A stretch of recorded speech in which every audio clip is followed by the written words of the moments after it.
Episode 8. Latest UAP space news as of December 2021. On Wednesday, October 13, William Shatner, once a captain of the fictional starship The Enterprise, left Earth for 11 minutes with Amazon's Blue Origin rocket, the oldest person at 90 to make it into space. But not in orbit, just a short arc above the 62-mile space-Earth barrier. If you were watching Shatner walking up the 6-story scaffolding to the ship, he was breathing heavily when he reached the top. Jeff Bezos did not offer an elevator up, and Bill had to walk it.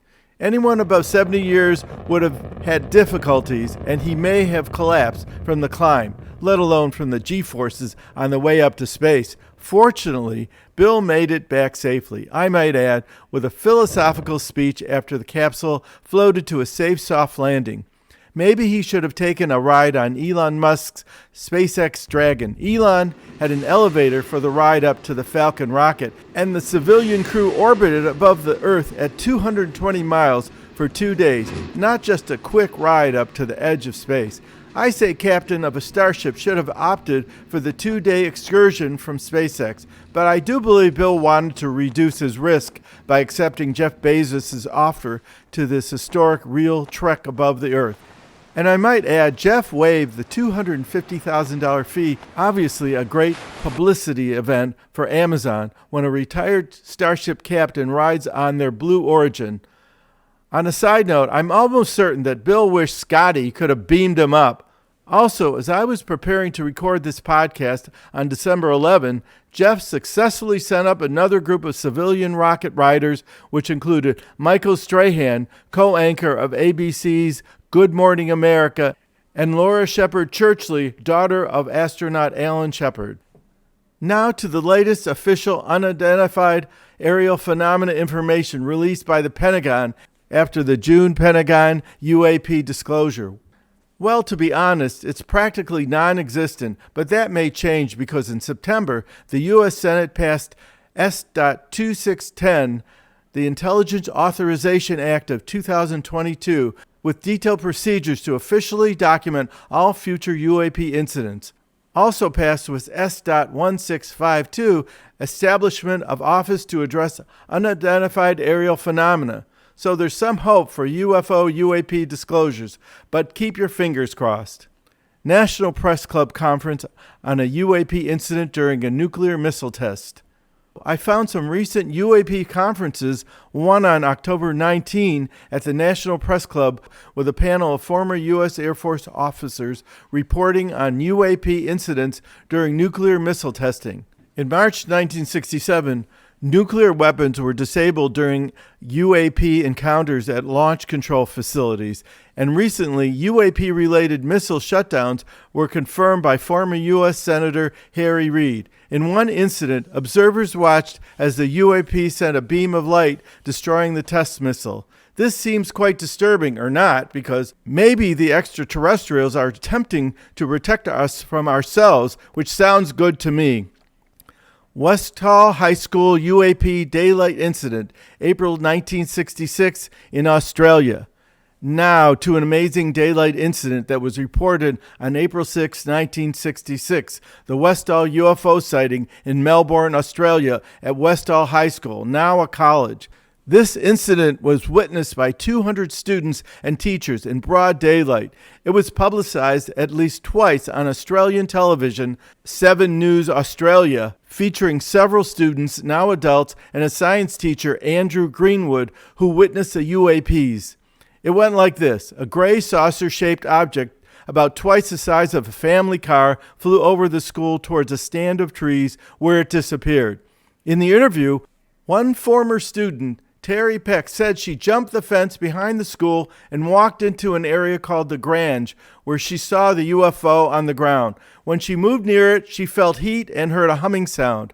After about a minute, she watched it rise up and hover about 3 or 4 meters. Then it turned on its side and shot straight upward, where she saw 2 other crafts in the sky. During the interview, 10 former students talked about the incident and then were separated in a classroom and asked to draw an image of what they saw. When asked if they could remember the craft, each student said they would never forget. Not surprisingly, the drawings submitted looked very much alike, almost identical. This is such a fascinating report that you'll be amazed when you see the Australian television interview and other reports found on YouTube. Westall was also covered in a UFO documentary called The Phenomenon, with other amazing UFO encounters, including one claiming a saucer crashed into a mountainside or butte in Aztec, New Mexico. When the military examined the interior, they found 16 dead aliens in blue jumpsuits. The Phenomenon documentary is definitely a must-see. The day the Westall incident happened, investigators from the Australian military entered the school and warned the science teacher, Mr. Greenwood, that he would be fired if he ever talked about the incident. They also said they would claim he was drunk on duty and told him he didn't see anything. So he kept quiet until he retired 50 years later. Interestingly, the official Westall UFO report disappeared. I've included links under my YouTube video and Anchor podcast descriptions. The Hill UAP article from November 16, 2021, National Intelligence Director does not rule out extraterrestrial origins for UFOs. For those who don't know, The Hill is an online publication covering Congress and politics. In an article on November 16, Avril Haines, the Director of National Intelligence in the Biden administration, implied UAP incidents in the Pentagon report could be from extraterrestrials, saying, "Is there something else that we simply do not understand that might come extraterrestrially? I'm not sure that vague statement is really an admittance, and I don't even know that extraterrestrially is a real word." It was a thought-provoking comment, nothing else. Ms. Haines, we want facts. The James Webb Infrared Telescope, the newest and most promising tool designed to locate habitable exoplanets, will launch into orbit on December 22, 2021. Though the James Webb is not directly related to UAP disclosures, it's an important step to look for extraterrestrials. This telescope is 100 times more powerful than the Hubble Space Telescope and will allow us to peer to the edge of the visible universe.